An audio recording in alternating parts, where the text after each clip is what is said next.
The advice and opinions expressed by the host of Autism Live and her guests are meant solely as suggestion and should not be in any way construed as child-specific advice. The Center for Autism and Related Disorders advises working with a board-certified behavior analyst who has experience with autism before starting any intensive behavioral intervention. Any choices you make in determining your child's treatment are completely at your own discretion.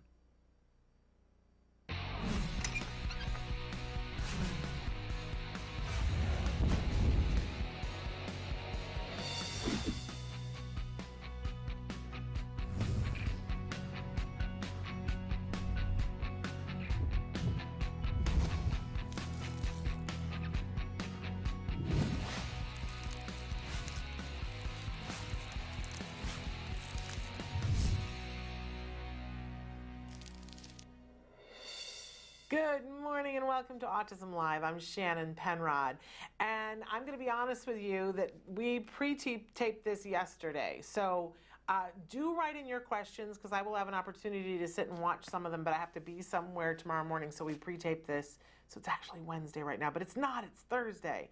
But I know that many of you who watch us live want to know when it's live and when it's Memorex. Well, it's Memorex today because I'm at a conference to learn about ACT, which is that acceptance commitment therapy that we talk about here on the show when we talk about mindfulness. We're going to do a mindfulness moment a little bit later on. But I want to be able to come to you with that more prepared. So that's why I'm coming to you pre-recorded right now. But still, we'll be answering your questions. Those of you watching on YouTube, though, we'll collect those for later. But Facebook, they exist. And even if I can't, if it's a break in the conference, I'm going to be watching live and answering questions. If not, I'll get to them later. And I do get to them, even if it takes me until Sunday. But welcome. Thrilled to be here with you. We are coming to you from the Warner Center in Woodland Hills, California. This is the home for Autism Live. It is also the home for the Center for Autism and Related Disorders. And we're very excited to be with you today to talk about a bunch of different things. We are going to be with you for the next hour talking about autism from a 360-degree perspective. You know, on Thursdays, we like to have a mindfulness moment, and if we have the time, we will have, and hopefully we'll have the time, we'll have an autism in the classroom moment. But we do, as I said, still want to hear from you. So Traven's going to show you all the different ways that you can interact with us. And as I said, I will, if I can't answer the questions live, I'll do them later. But I want to remind you that even though there's a bunch of different places where you can be watching the show, including Facebook and YouTube and iTunes. And by the way, on iTunes, you can listen to it just sound, or you can listen to it with sound and picture, however you choose. And it's free in all of those places. Free download on autism, or excuse me, on, iTunes. I will engage my brain now. But in any case, you can also watch us on our homepage. Our homepage is autism-live.com. Traven's showing it to you right now. That if you go to that site, we have retooled.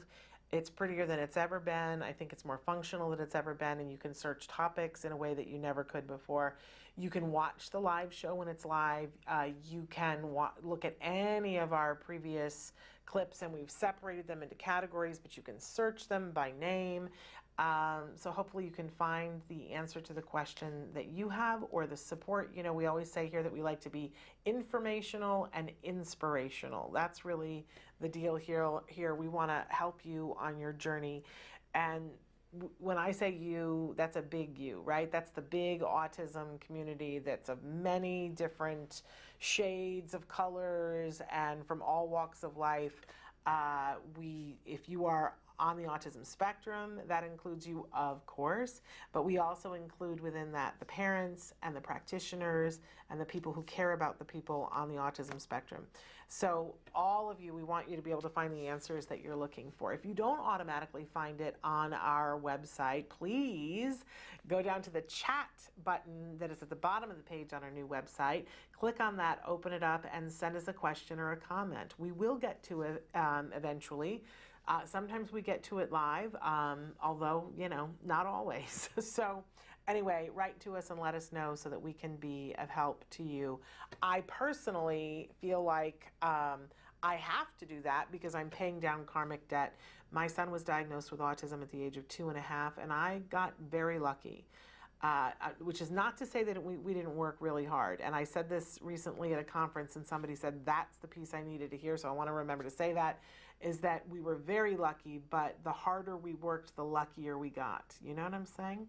So, but we were lucky. I don't want to dispute that. We got great services in time from CARD, from the Center for Autism and Related Disorders. It was life-changing, honestly. I personally use the word miraculous, and I know that makes people uncomfortable, but it was, because what we thought we were looking at for the future was not at all what we ended up with. So I have a lot of karmic debt to pay down. So if I can help you to get to the resources that are right for you, to help you to get to that progress, then I feel like I have paid karmic debt down for the day, and it makes me wickedly happy. So please feel free to write in your questions, comments, concerns, questions, comments, concerns, questions. All right. We like to start every Thursday morning with something we fondly refer to as the jargon of the day. This is when we take on one word, one phrase, one acronym. We try to figure out what the experts are talking about, and we give you an actual definition. Then we take it down a notch and give you a working definition, something that often makes the experts go like that. But we know that we need a place to be able to start. I will tell you too that I also like to make fun of the actual definitions, because often they are hilarious in that they have the assumption that somebody could understand what they say. Sometimes not so much. So today's term, and by the way, we cycle through these because you don't really get it on the first time very often. And if you don't berate yourself for it, because it's the rest of us too. Nobody gets this on the first time. You kind of have to hear the term, and then you have to have an example, and then you have to see it, and then you have to see the term again and get another example and see it again, and then you go, oh, I think we got it. Okay, so today's term is an oldie but a goodie. It's mastery. Now this is one of those slippery words that it's like, well, I know what mastery is. I absolutely understand what the term mastery is, right? But we're talking about mastery in regards to autism and in particular ABA therapy, applied behavior analysis. So Traven, let's go ahead and let's see what our actual definition for mastery is. Mastery, the point at which the child is said to have successfully acquired the target behavior determined by previously established criteria. Okay, as definitions go, it's not filled with a bunch of terms that we don't absolutely know, but you go, what? I don't know what it looks like, right? So let's go ahead and take a look at our working definition. Mastery, when the child is independently demonstrating the desired skill at the desired level, or as I like to take it down to the next notch, it's the point at which you go, by George, I think he or she's got it, right? So here's the thing with mastery with ABA though. They decide what the mastery is before they start teaching the lesson. And a lot of teaching goes about it in this way now because it's really effective. If I said to you, what do you want to learn how to do? And you say to me, I want to know how to knit. Well, according to this criteria, we would decide that, okay, we want to get you to be a master at knitting, somebody who knows how to knit at a desired level, right? And we would decide what mastery look like. What is success going to look like if we're teaching you how to knit? Is success going to be that you can cast on and knit 10 rows by yourself with no one helping you and there's no holes in it? Or are we saying that success is that you can do a whole sweater by yourself, right? Because those are two entirely different levels of mastery. And, you know, for different people, it would be different things. So for every lesson that a child has in ABA, there should be a mastery criteria that is set before we start doing the lesson. And let's say that we want to teach the child how to walk up the stairs, right? And this is a skill that we want all children to be able to do. But we're saying a lot of children start out where they do foot, foot, foot, foot, right, on the stairs. And eventually we want them to be able to go foot over foot. So one foot is on one stair and the other foot passes that stair and goes up so that each foot is missing a step and you go up faster, right? So we're going to determine that when we set mastery criteria, we also set generalization too, because we don't want them to just be able to go the steps to the apartment that they live in. We want them to be able to go up and down any set of steps, right? And you know how sometimes you go someplace and the steps are a little bit short and sometimes they're a little bit higher? I mean, there is an industry standard of steps, but it's not always adhered to, right? So we want this child to be able to go up and down all steps. We want them to go up carpeted steps and down carpeted steps, and we want them to go up steps that are concrete, right? We want them to be able to go up steps. So we want to make sure that they can go up steps in at least a couple of different locations. And we want to make sure that they can do it with mom, but they can do it with dad, and they can do it with grandma, and they can do it with a babysitter, right? So we might set the criteria and say that we want them to be able to do it in at least 3 different places before we've signed off on it, with at least 2 different people. And what are we going to call mastery? Is mastery going to be, because even I, at the ripe old age of 56, will sometimes stumble on a step, right? Hopefully not so bad that I crack my head open, right? Although I think, you know, I mean, that definitely happened last year. I fell down the stairs. It happens. I'm just saying we don't often set the criteria for success at 100%. Usually we set the criteria because we're going to teach until we get to the mastery criteria. And once we get to the mastery criteria, then we're going to go and teach something else. We might cycle back to this every once in a while, but we're going to stop intensively teaching it to see if it holds its own, right? So we might say that we want the child to go up 5 stairs 8 out of 10 times with and to be able to do it on 3 different sets of staircases with at least 2 different people. And when they can do that, we say that it's mastered, right? So that we think that that sounds reasonable. And the reason why I say we think that that sounds reasonable is that it depends on the kid, right? Because there are some times when you teach a child that they can trick you. They can fulfill the mastery requirements without actually being at the point where they get it. There are some kids that usually we do things in trials of 10 in ABA. So there are some kids who need the prompting to remember how to do it. And if they get prompted on the first time, they can do it the rest of the time. Well, that's not really mastery, right? So we always want to be flexible with mastery criteria. Because I'm sure you've had the experience before where somebody was going to teach somebody something and they come back and they go, yep, they know it, and they pass the test, right? They pass the test so they know it. And then you ask them something and it's clear that they don't know it, right? But they studied for the test and they can pass the test. That isn't true mastery. That's mastering the test. We want them to master the skill.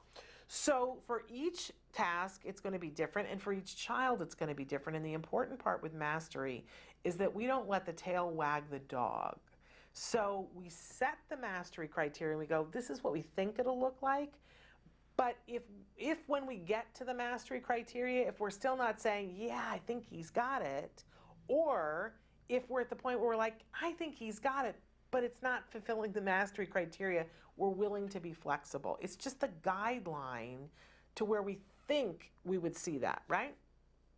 And a lot of times, as a parent, you will see that your ABA provider will teach something and they'll say, yep, that's mastered out.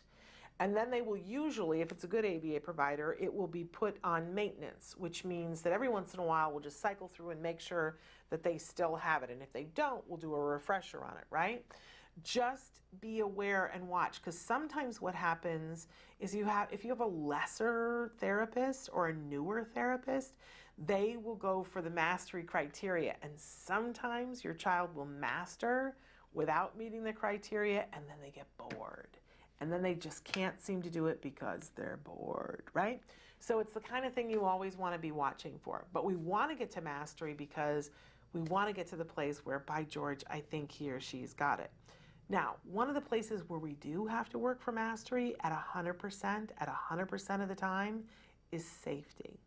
Because we don't want them to cross the street safely 8 out of 10 times. Like, that would never work. So just know that every single lesson is going to have a different mastery criteria, but you should know what it is before you start teaching. And every single kiddo you're going to see has a different way. But once you start to see how a child learns, you start to set the mastery criteria a little bit better. I know a kiddo who was one of those kids that just like couldn't quite remember how to do it, but if you prompted him, he could do it. And so they set the mastery criteria at can do it in 8 out of 10 trials, including the first trial. Now it's a little bit harder. So mastery, it's a really incredible thing. It helps us to know when to move on to teaching the next thing, which can prevent boredom and can really supercharge a program. And it can also show us when something isn't being mastered out, that something's not right. It's never the child. Never, never, never the child, never, never, never the person that's learning, because sometimes that isn't a child, sometimes that's a teen or an adult. It's never their fault. It's that we're not teaching it right, or that the stimuli isn't right, or the setting isn't right, or the mastery criteria isn't right. But when they don't master something, it's a flag to go, hey, we got to look at this. We got to look for something else. And so that's one of the many reasons why mastery is so important. Yay! Now we know what mastery is. Okay, moving on. We always have a question of the day for you. You can be writing this into us on Facebook, or you can send it into us on YouTube. But we love to know your answer to the question of the day. And our question today is, what are you good at? You know, I'm probably thinking about this a lot because of where my son is in high school, but also where I'm at in life and where friends of mine are at in life. And, you know, I'm a little bit older. For the first time, my friends are starting to talk about retirement. And I'm like, what's that? I have no idea what that is. Like, that has never crossed my mind until recently. So what is retirement and what does it look like? And in particular, I have one friend that I was saying to her the other day, because she's staring at retirement, and I was like, so what are you going to do in your retirement? Like, what's that going to look like? And she was like, I don't know. And I said, well, what do you want to do? And the answer was, I don't know. And I think that that's a perfectly reasonable response. Like, you don't always have to know what you want to do. But it's funny that my son is a sophomore in high school, and so they have all these things that they're doing, like all these assessments that he has to take, that all the other students are taking too, to see, like, what are you good at? Where are your strengths? Like, maybe that leads you to where it is that you're going, or maybe that's how you be of service. So what are you good at? Because I got to tell you something. One of my things that I say always is in the autism community is that, and I mean the large autism community, the people who are on the spectrum, their parents, their teachers, the people who love them, I see that it's, I don't know if it's the rest of society, but this community, it's, I see that when people are successful, it's because they find their niche, the area that where they are good at something, and then they go towards that. For individuals who are on the autism spectrum, we see that they are often very passionate about something. And it's always, I think, criminal when we have somebody who's super good at something, whether it is, you know, writing, or knowing facts about horror movies, or, you know, being able to count things faster than anybody else can. That everybody has something that they're good at and passionate about in the autism community. Am I, like, tell me if I'm making this up, but that's what it seems like to me. And that when those individuals get an opportunity to utilize that, what I started to say is, I'm always like, it's a shame when somebody who's good at something gets put in something else that isn't what they're good at. So you see somebody, well, we just came back from Boston, and everything in Boston, you know, there were the t-shirts that said Wicked Smart and all the things from Good Will Hunting. And that's the perfect example. You have a young man who is a brilliant mathematician who's being a janitor. And I just hate that. I just think that that is a huge loss. And I personally want to prevent that in the autism community, both for individuals on the spectrum, but also for the parents. And by the way, also for the practitioners, because I've met practitioners who, boy, they're just like so good with the teens. They just like really get it with the teenagers. And that's a specific skill. And when those people have to go and, for instance, deal with parents, I'm always like, well, that's kind of a waste of talent, isn't it? Or, how about the person who's really good at feeding, but maybe they're not good at teaching executive function skills, right? You see people start to specialize. And how about individuals who are on the spectrum who, maybe they have an interest in cartoons. And I hate it when somebody says, oh, well, they're too old to deal with that. Really? Tell the creators of Simpsons that, right? Like, no, it's just that how you interact with that thing can evolve. I knew a young woman who was everything Disney. Oh my gosh, everything Disney. She just loved Disney and then went to work for Disney. I mean, come on. There are ways to take those things that we really like and that we're good at and passionate about and put them to work. Last week we talked about autism and employment, so now we're backing it up a little bit, saying, what are you good at? And I think when you're good at something, usually you enjoy it. So the other part of this is, what do you like? But what are you good at? Let's start there. So anyway, that is our question for the day, and we're unveiling a new topic for the week right now. So our topic for this week, we don't have it. We lost it. I don't remember, Traven. I don't have it on this sheet in front of me. We don't know what the topic is. No, it's that was last week's. So I'm having a whole conversation with Traven in my head that you guys don't get to hear. In any case, I'm just going to make it up here because we don't know what it is. I'm going to say that the topic for this week is finding and living your passion. How's that? Last week it was defining what your priorities were, but how about finding and living your passion? So that's what it's going to be, Traven. So we're doing it on the fly here. Okay. But in any case, we've got a big show planned for you today. I got to say, I know you're going to be disappointed, but we don't have any guests on the show today. It's just you and me. But recently I was asked about something, a presentation that I had done a while ago, and somebody said, did you ever do that on Autism Live? And I said, I never did that on Autism Live. So we're going to do it today. It's a presentation that I did about how to make a child on the autism spectrum happy. So we're going to take a break and we're going to come back and do that, but we are definitely going to have time for our mindfulness moment, and we'll see if we have time for our autism in the classroom moment. But don't forget, we are still taking your questions. I may be answering them live or may be answering them later, but please feel free to write them in, okay? Even though we are recorded, so stick with us. Hey, I'm Candace Cameron Bray. Tom Bergeron. You're watching Autism Live. And you're watching Autism Live. And you're watching Autism Live. You're watching Autism Live. Hi, Lisa Ackerman back with Talk of Facts. Questions, real life questions and answers for the autism journey. Oh, are you ready for this one? Talk to me about puberty. So what I would recommend is, first and foremost, is the kids that have done the therapeutics, the medical, and the dietary allergen removal interventions tend to have an easier time at puberty. Seizures are really common for children on the spectrum, more than neurotypical populations, and they're especially most common right at or about puberty time. So it's extremely important, even if you have a 10-year-old, that you've already done an EEG, that you consider before they go through puberty to get a second EEG done. Just because you have one clean EEG with no abnormal brain activity or seizure activity, you need to do another one prior to puberty. That's one of the most common calls we get with teens on the spectrum, is they are often experiencing a seizure for what their family thinks is the first time.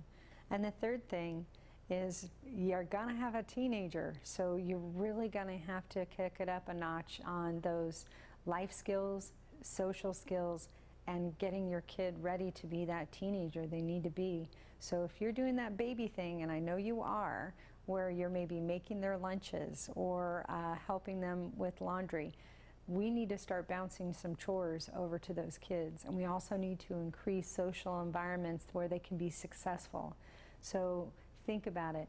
We've got 3 really important things that we need to look at. Puberty is a very serious issue, and we take it very seriously. So make sure you have all of your therapeutics, medical, and dietary interventions in place.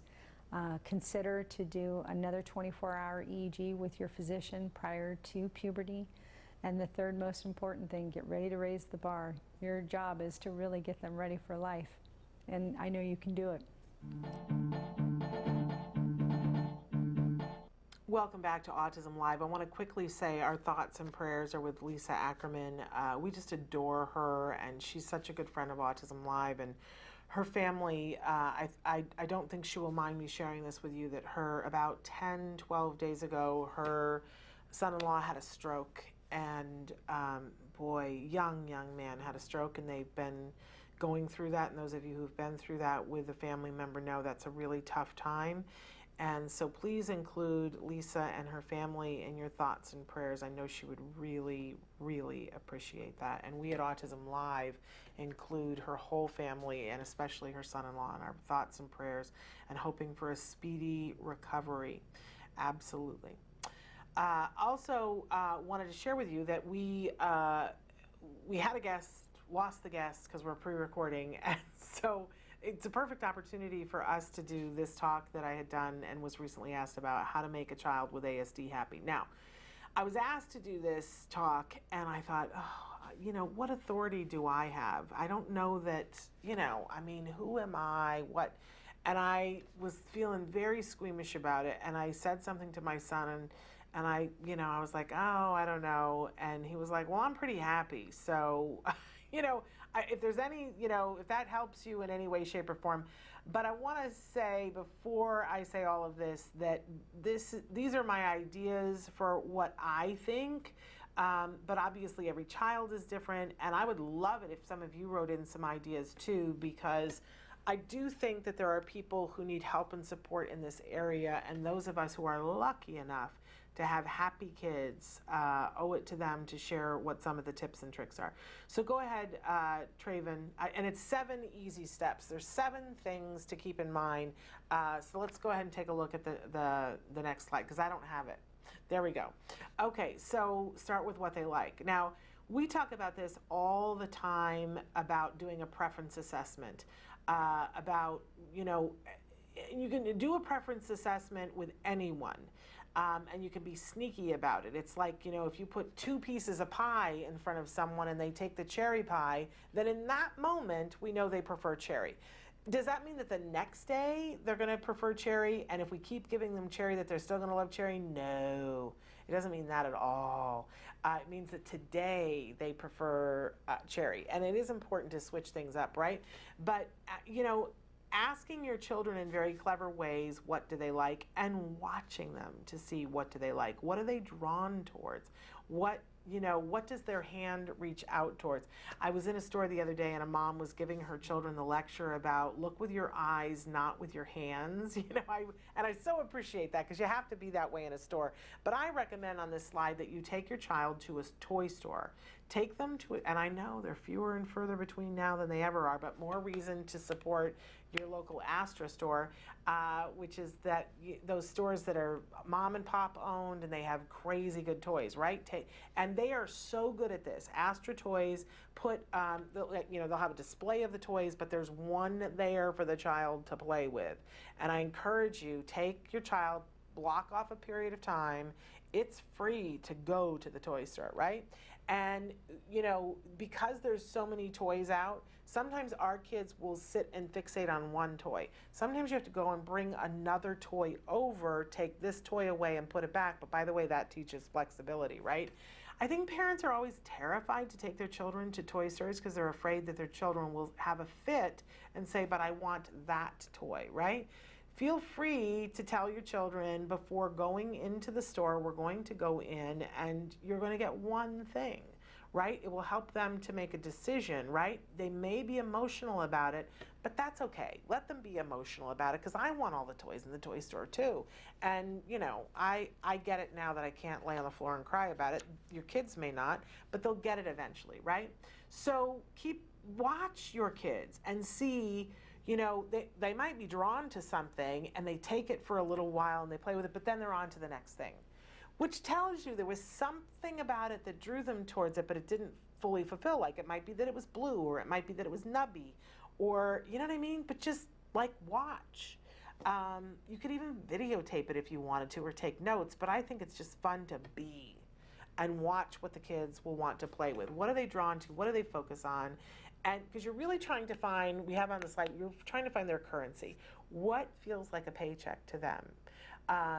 You know, and what you'll start to see is that some kids are very tactile. They like the way it feels. If it feels good, that's what it's all about. Other kids are kids who, you know, like the way it makes noise or the way it moves or whatever. You'll start to see patterns. But whatever they're into, you want to feed it, grow it, expand it. So we talk about this all the time on the show. If you have a kiddo who is into toy trains, for instance, you start with a book of trains and then you take them to ride on a real train. They like video games. You play the video games. You can show them on YouTube to see how it was created. Like, don't just give it to them at the face level. You know, let's say that the kid is obsessed with Thomas the Tank Engine, right? So we start with the toys, and then we move to a book of the Thomas, and then we go to the weekend of the Thomas stuff, and then we, you know, maybe we look on YouTube to hear more about the behind, like who created Thomas the Tank Engine, how are they picking the next character for Thomas the Tank Engine, but then we try to move it towards something else too. Maybe we take them to a place where they display trains that are not Thomas the Tank Engine and see, does that interest them too? And then from there, maybe we take them to a train museum. If you live in Southern California, they have an amazing train museum where you can climb all over stuff, and I'm sure they have things like that in other areas too. But so we're watching a movie that has trains in it, right? That you take it and you grow it and expand it. When I read A Real Boy, which was the first book that told me about Card, there was a segment when she talked about how into airplanes her son was, and that he just everything airplanes, he was so interested. And so she took him to a very small airport, and they would sit and watch planes take off. And that was really cool. So then in the course of that, she met one of the pilots and said, you know, how much would it cost me for you to take my son up in like a Cessna? And I think ultimately it led towards him getting pilot lessons. There's just no end to it. We want to feed and expand. And by the way, this is advice from Dr. Temple Grandin. You know, I didn't invent this. You know, she says, take it, feed it, expand it. If they like this, then take it like pizza dough and stretch it out and make other things happen. You got to be creative, but I've seen parents do some amazing things with their kids because their kids were interested in something. So whatever it is, follow the path. Okay, let's go on to the next slide, Traven.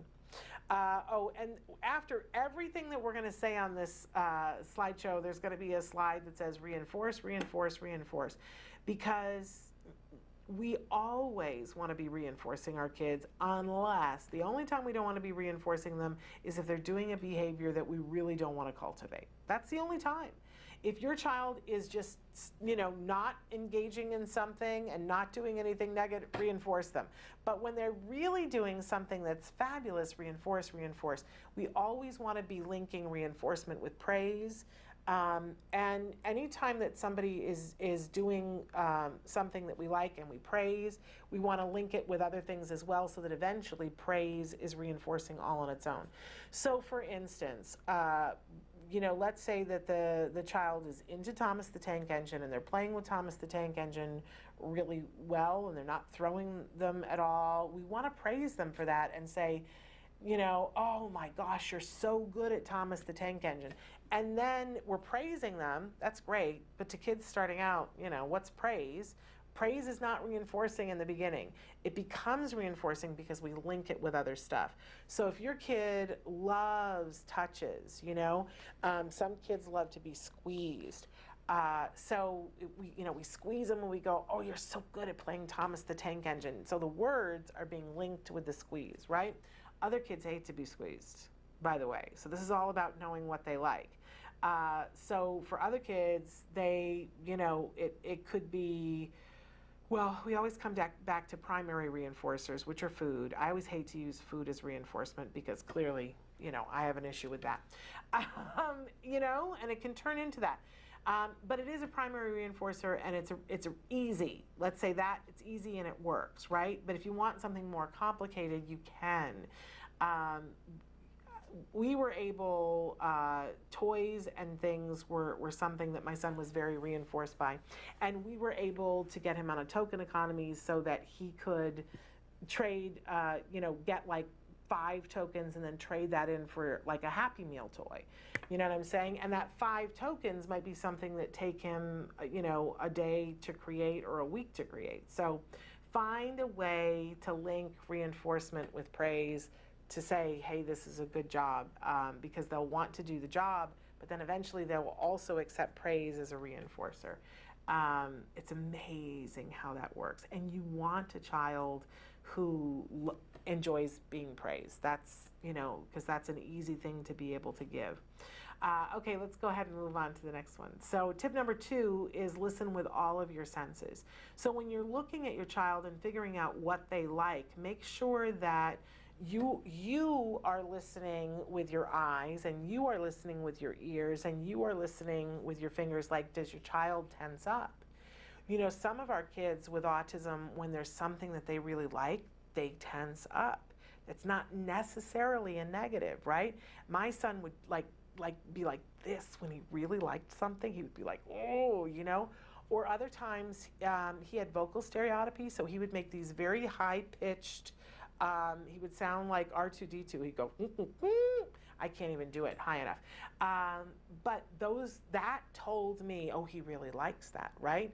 Some kids will hand flap when they like something, or jump up and down and hand flap, and they'll be like, they'll look like birds. Now, other kids, this is a sign of, I'm nervous and not okay. So you really, you got to listen with everything, including your heart. And you got to keep listening to see, oh, that's what my child does when this happens. And it's how you kind of key into what are they really into. My son was really into space and all kinds of cool things. And, and then, as we were doing ABA, he progressed and he was still into space. But we went to NASA.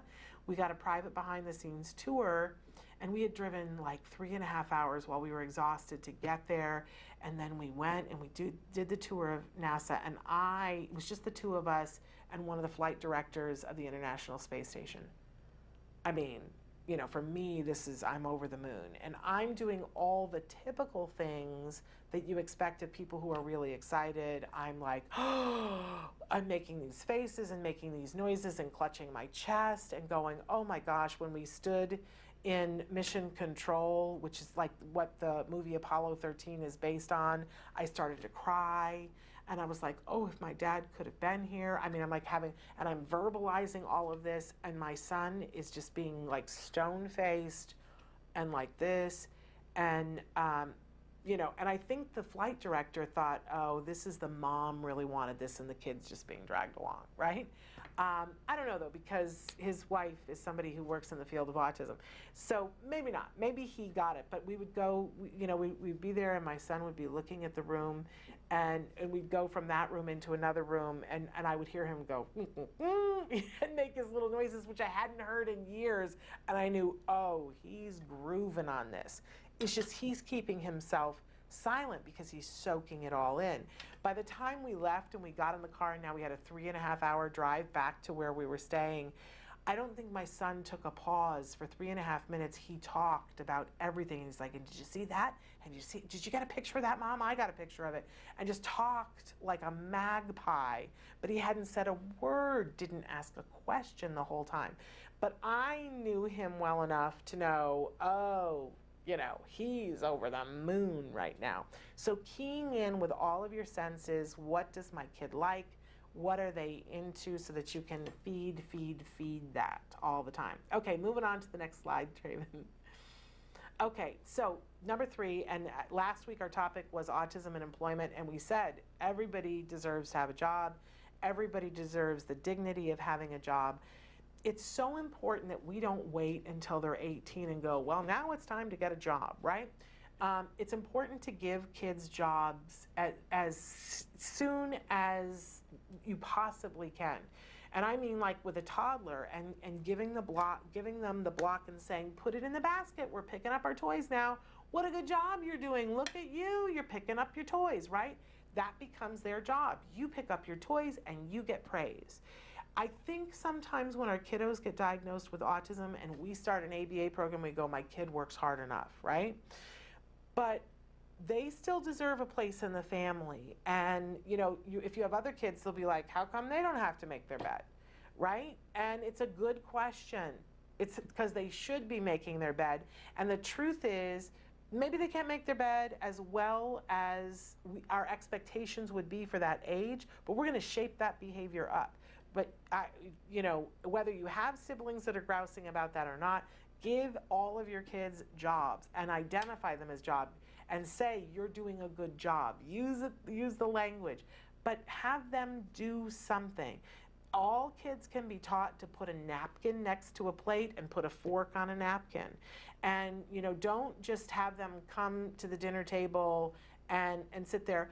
As a former teacher, I got to tell you, anytime I had a problem with a student in a classroom, and, sometimes there were periods in my life when I worked as a substitute teacher, so I've taught every single grade as a substitute teacher. But later on, when I taught full-time, mostly I was college, but I did some junior high and some high school. Whenever I had a problem in junior high or high school with a student, the very first thing that I would do, instead of having a meeting with them to talk about it, right, I would give them a job. I would give them a job because it was a way that I could praise them for the job. And it was a way that it gave them worth, and it was a way that they could become a part of the whole. Because a lot of times, people feel left out, right? And sometimes that happens with our kiddos on the spectrum. So instead, we're like, everybody has a job. And so, for some people, it's putting the dirty laundry in the hamper. For some people, it's folding the napkin and putting the fork on, right? But everybody has a job. And I have to tell you, you're like, oh, I don't know, that's chores, there's no way they're going to be happy. I'm talking about kids on the autism spectrum, and they are happier when they have a job.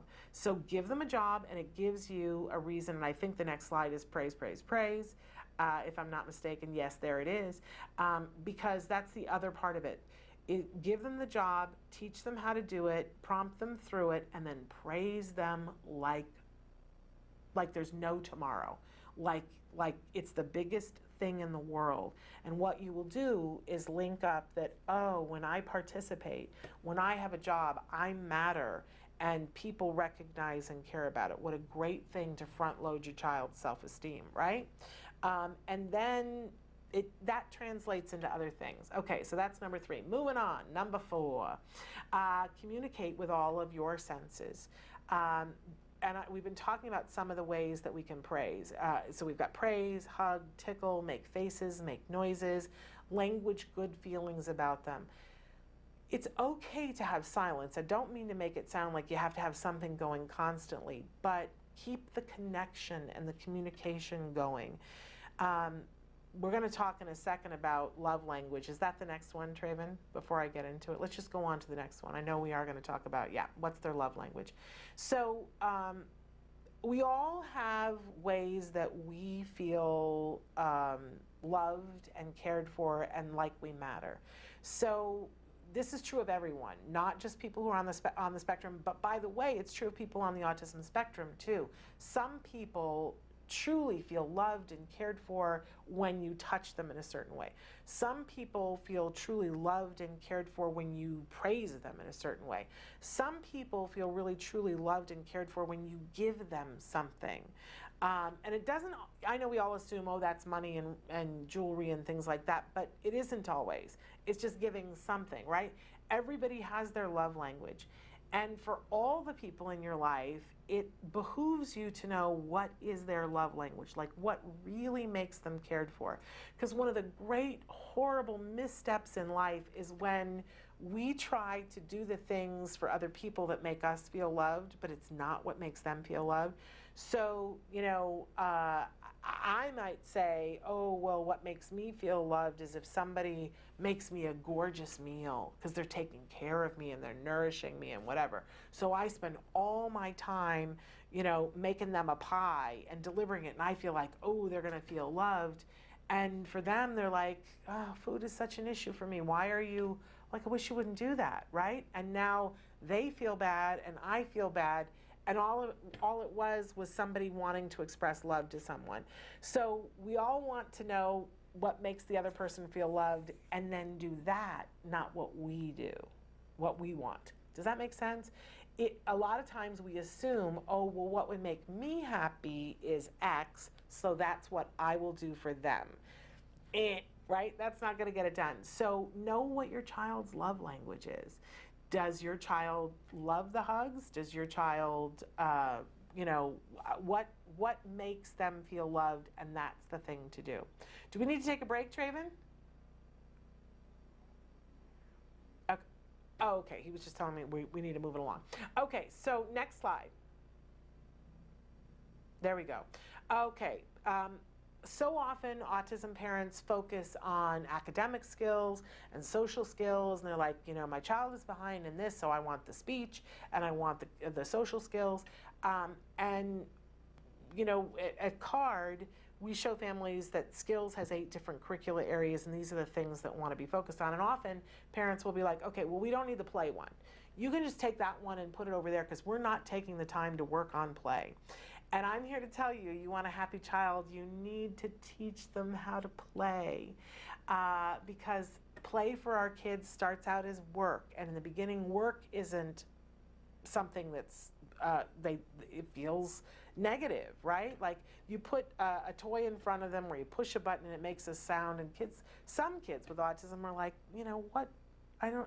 It's just like you might enjoy solitaire and your partner doesn't enjoy solitaire, but they like Angry Birds, right?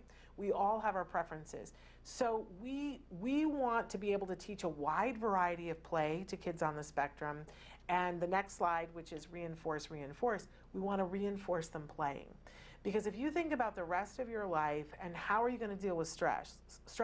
Well, some of it is going to be leisure activities. If we have somebody who just works and doesn't play in their life, they're not going to be the happy person, right? And this whole presentation is about making them happy. So we have to teach them how to play. But by the way, play is the perfect safe place to work on things and try out when you might fail. Because there are some things that we need to be able to do that take a lot of practice. So teach them how to play and reinforce. Thank you very much. All right, moving on to the next slide. Number 6 is laugh and be silly. Don't be afraid. When we are just straight and stoic with our kids on the autism spectrum, they see that and think that that's how we're supposed to be. A lot of you write in and say, how do we teach imagination? You have to be willing to be silly. It teaches flexibility, it reduces stress, it creates connection, it increases coping skills, and it improves communication. So a list of things there: do crafts, be ridiculous.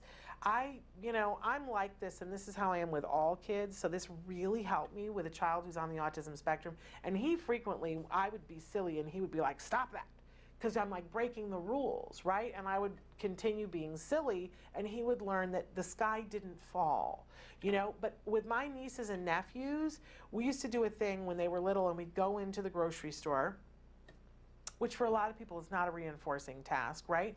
And we'd be with their mom, and she'd be picking out vegetables and whatever.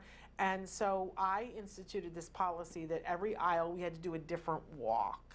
So the first aisle, we would, pretend that we were doing the tango. So we would pair up and we would go down the aisle and we'd do the tango. Then the second aisle, we would have to walk backwards, and we'd have to be very careful that we didn't hit anybody or run over anybody. So you kind of walk like a duck and walk backwards.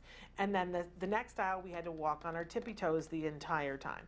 And, there was a silly walk in each one. And then the last one we would say for, whatever everybody do something different. And there was a period of time in which they loved this. They just thought it was so much fun. And then they got to be teenagers and they were like, you are embarrassing me. My friends are here. My teacher is here. Stop, right? So I'm saying everybody gets to the point where they're like, oh no. But it was still good for them, and I would still be ridiculous. And then they would go to the car and they would go, you are so embarrassing, right? But for my son, boy, he is just mortified. But he's a teenager now, and it's funny because, like, what is he into? He's into doing different accents. So now we'll go someplace and he'll go, oh, you want to do the accent thing here? And we'll go in and we'll, just have English accents in that store or that coffee shop or whatever. It's good to be silly, you guys, and it teaches them that you don't have to carry the world's problems on your shoulders all the time. And for kiddos on the autism spectrum, a lot of times, even at the early age of 3, they're carrying a lot. So teaching them how to be silly and let off the steam, it's good. Okay, moving on to the next one. Number 7 is, and this is our last one, is model happiness for them. You need to be willing to get excited about things. You have to participate in leisure activities. You have to show them what it looks like when somebody has a hobby and something that they're passionate about. And, you know, I say that a lot of times there's the grief when somebody is diagnosed on the spectrum, because you think, oh, the things that matter to me aren't going to be the things that matter to them. I know I felt that way about holidays. Holidays are such a big deal to me. They weren't to my husband when we got married, but there's another example of we paired holidays, and now my husband loves the holidays, right? And they're a big deal to him too. But for instance, I remember hanging ornaments on the Christmas tree, and each ornament has a story, and I thought, oh, my son is never going to be interested in this. But you know, I kept doing it. I kept doing it, and I kept languaging it for him, and I kept praising him and giving it to him in small doses. I still don't have my husband and my son help me decorate the whole tree, because they won't do it. It's just not reinforcing, right? I do everything else, and then I have like the box of ornaments that have the story behind them, the thing I want, and those are the ones that we put up as a family, and we talk about it, and now my son tells the stories, and it's a wonderful thing. So don't let go of traditions, but do create new ones, new things that are based on the things that they like. Praise them for participating in the family traditions, and model that happiness. Show them what it looks like when somebody's excited about something. I know it sounds ridiculous, but it isn't. We get into such a groove. By the time my son was diagnosed, I was a little upside down, and had kind of lost my happiness factor. And somebody reminded me, they're like, oh, if you don't teach it to him, who's going to teach it to him? And for instance, we live in Southern California now, but I'm from the Northeast, and I love it when the fall leaves, when the trees change color. And they don't do it a lot here, but they do it a little. And anytime we'd be around a tree that was changing colors, when he was little, I would stop and I would applaud, and I would get him to applaud, and I would say, nice job, tree. That's a nice show. You're doing a good job. And, so we went, and then he was like, I don't know what we're applauding, but eventually he was like, yeah, no, that's pretty good. Rah, that's fabulous. And then, of course, we got to the age where he was like, you are just weird, Mom, that you applaud when trees come. And now he's still pretty much there, makes fun of me. But, he applauds other things and gets excited about other things. And it's one of my favorite things that he's a teenager, and he's very stoic about some things, but he gets excited about other things. And the things he gets excited about, I try to feed as much as possible.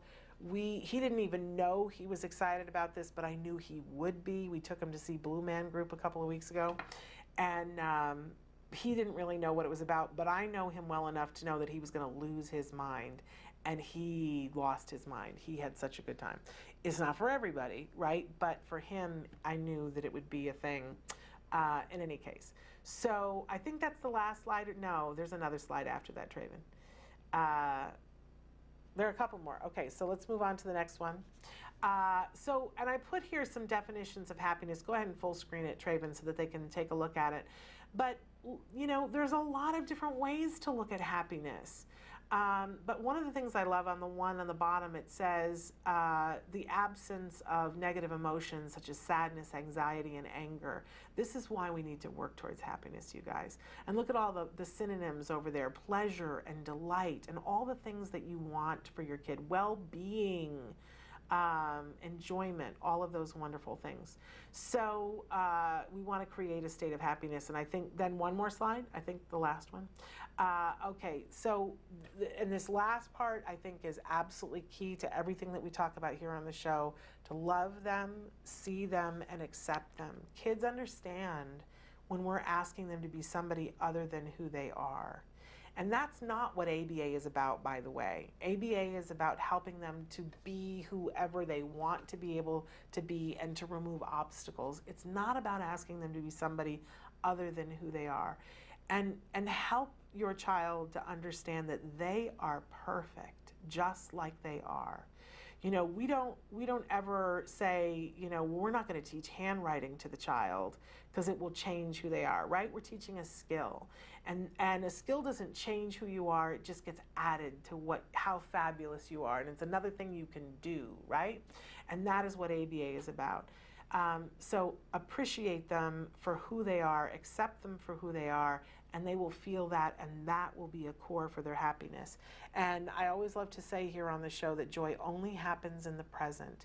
A lot of times we worry about the past and we want to rehash it because it's been traumatic. And I don't want to in any way take away from that. It has been traumatic, right? But it's not what's happening right now. And sometimes right now, that's all we can see. And I want to remind you to look around and go, what's happening right now? And if you have the wherewithal to look around and see what's happening now, I guarantee you what's happening now isn't that bad, right? Because if things are bad, you don't have the time to say what's happening right now. But let the past be where it is. And a lot of times we like to live in the future. Oh, well, when I get to that point.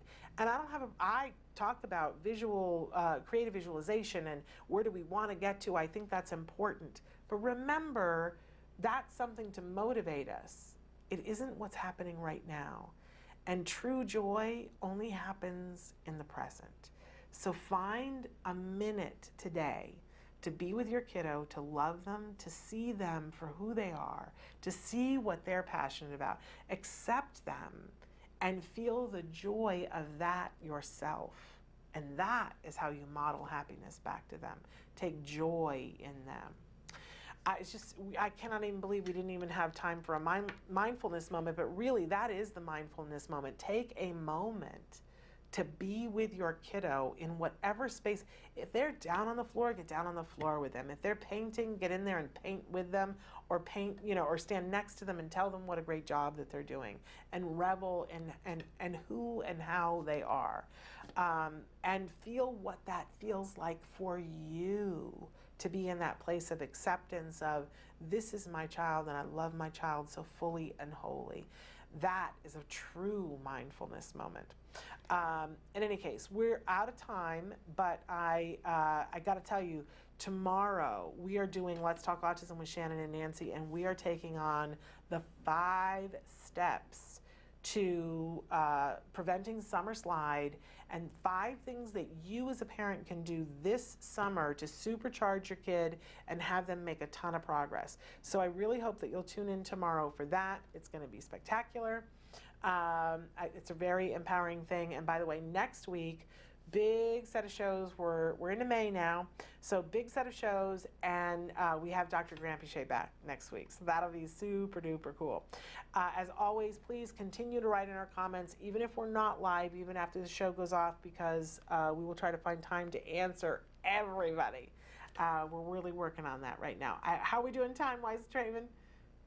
We got 1 minute. So I just want to take a second, thank all of you. Don't forget to subscribe when you go on our site. When it pops up and it says subscribe, all you're doing is saying that you would like to get the guide to come to you that tells you what's happening the following week. So go to autism-live.com. It'll pop up, subscribe. That way the pop-up goes away, and you will get our viewing guide, so you will know what's going on. You will know more than I know. Isn't that an amazing thing to think about? So it's free, and we do not spam you. So take a second to do that. Thank you guys so much for being here. It's such a thrill to spend this time with you. I'm going to see you tomorrow for Let's Talk Autism with Shannon and Nancy. Until then, give your kiddos a hug from me and one for you too. Bye-bye for now.